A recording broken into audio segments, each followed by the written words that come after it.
Bonjour à tous et bienvenue dans cette nouvelle série de vidéos où nous allons refaire du Python, toujours dans la création de jeux vidéo, mais cette fois-ci plus avec Pygame, mais avec Pyglet, ou Pyglet, qui a été mise à jour récemment avec des nouvelles features qui sont très intéressantes.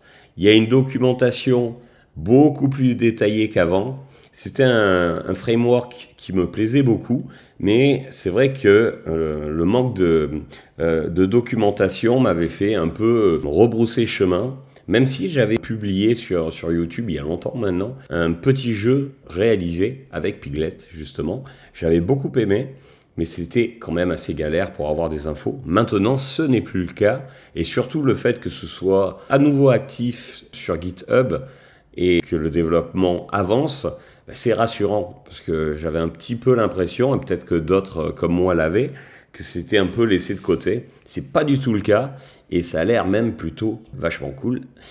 Donc, la première vidéo va être relativement courte, puisque ce que nous allons faire, c'est que je vais vous montrer comment ne pas polluer votre ordinateur avec des bibliothèques à foison dont vous n'allez vous servir qu'une fois, mais en créant des environnements virtuels, en l'occurrence un environnement virtuel grâce à Python. Donc bien entendu, deux conditions: avoir Python d'installer, si possible la dernière version, qui est plus rapide en plus, ça c'est cool, et n'importe quelle IDE. J'utiliserai VS Code, mais je vais vous montrer une possibilité plus simple pour ceux qui ne veulent pas se lancer dans les environnements virtuels. Vous pouvez installer PyCharm, la version communautaire qui est gratuite, et automatiquement, quand vous allez créer un nouveau projet, ça va vous créer un environnement virtuel et ça va vous installer la version de Python qui est déjà dans votre ordinateur, mais dans ce dossier virtuel, et vous allez voir ce qu'on peut faire à partir de ce dossier virtuel. Moi, je ne vais pas le faire avec PyCharm. PyCharm est très sympa.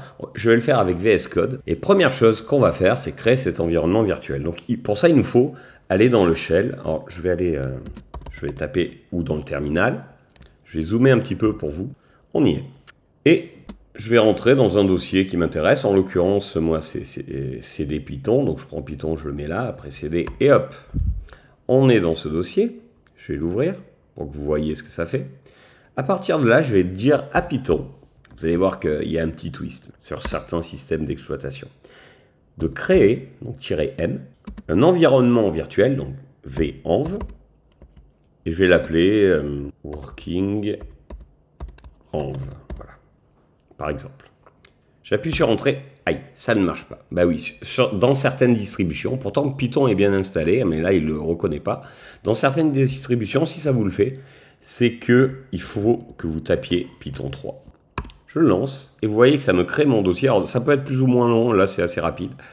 Working environnement, et dedans il y a tout un tas de dossiers qui inclut notamment Python, et on va se servir de ça maintenant dans VS Code.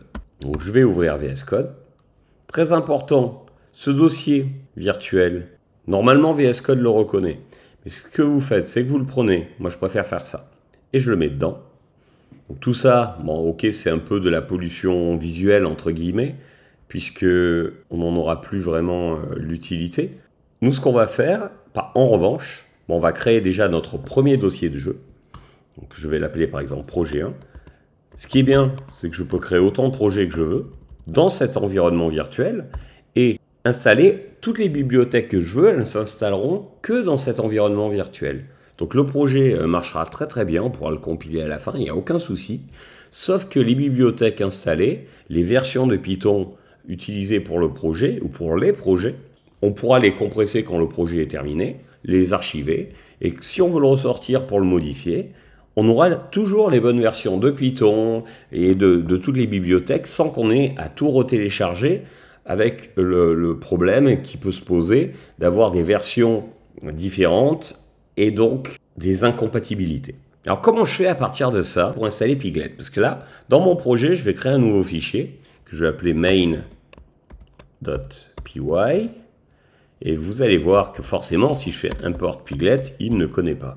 Et d'ailleurs, je vais faire un print OK, juste pour tester. J'enregistre, je lance.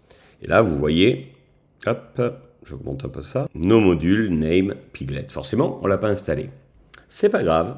Alors, Si vous n'avez pas le terminal qui apparaît, hein, imaginez que vous soyez comme ça. Alors là, vous ne le voyez pas dans ma capture. Normalement, ici, vous avez la barre de menu. Il y a Aide, il y a Fenêtre et il y a Terminal. Donc, vous cliquez sur Terminal, New Terminal, et là, ça apparaît. Sinon, vous le lancez, hein, ça lancera le terminal. Et là-dedans, on va faire PIP. Alors, le premier coup, on va faire PIP3, install, Piglet.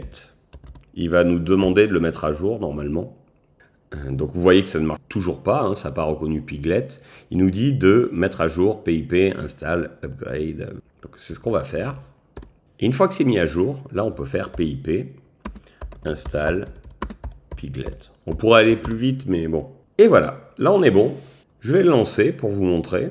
Ok, c'est apparu. Clear. Excusez-moi, habitué à des commandes Linux. Donc j'ai fait un clear, regardez, je lance. Ok. Donc je suis bien dans mon environnement virtuel, j'ai bien lancé main.py et ça a lancé OK, aucun souci, tout fonctionne, pas de problème. Ça y est, vous avez créé votre environnement virtuel, on a notre fichier main.py qui est prêt à l'action. Ce qu'on va faire dans les prochaines vidéos, c'est commencer à utiliser la puissance de Piglet et de ses fonctionnalités pour créer un jeu vidéo relativement sympa, en suivant peut-être dans un premier temps le tuto officiel de Piglet. Et en attendant, je vous souhaite une bonne soirée, une bonne journée, une bonne nuit, et je vous dis à très bientôt. Ciao, ciao!